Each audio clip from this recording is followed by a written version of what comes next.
আজ 11ই এপ্রিল 27শে চৈত্র আমার মায়ের শুভ জন্মদিন। তো আজ হলো মায়ের জন্মদিন। মা মা হ্যাপি বার্থডে। প্রতি বছরের মতো এবছরও মায়ের জন্মদিন পালন করা হবে। তো পালন করে দিদা দাদু, প্রতি বছর দিদা না হয় দাদু কেউ না কেউ একজন আসে। এবছরও তার ব্যতিক্রম হয়নি, এবছর এসেছে দিদা। তো মাকে জানাই শুভ জন্মদিনের অনেক অনেক শুভেচ্ছা ও ভালোবাসা।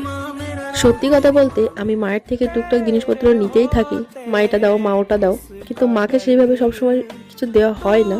কিন্তু জন্মদিনের দিন আমি প্রতি বছর মাকে একটা করে শাড়ি দিই, এবছরও নিয়ে এসেছি। তো শাড়িটা কেমন লাগছে অবশ্যই কমেন্ট করে তোমরা জানিও।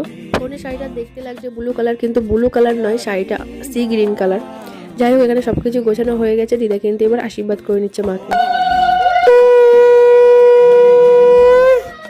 এক বছর দিদা আসে, এক বছর দাদু আসে, তো দুজন ভাগাভাগি করেই আসে। তো দেখো দিদার পরে এবার কিন্তু বড়দি মানে আমার ঠাকুমা, সে কিন্তু মাকে আশীর্বাদ করে নিচ্ছে। আর এদিকে তারপরে হচ্ছে কেক কাটিং।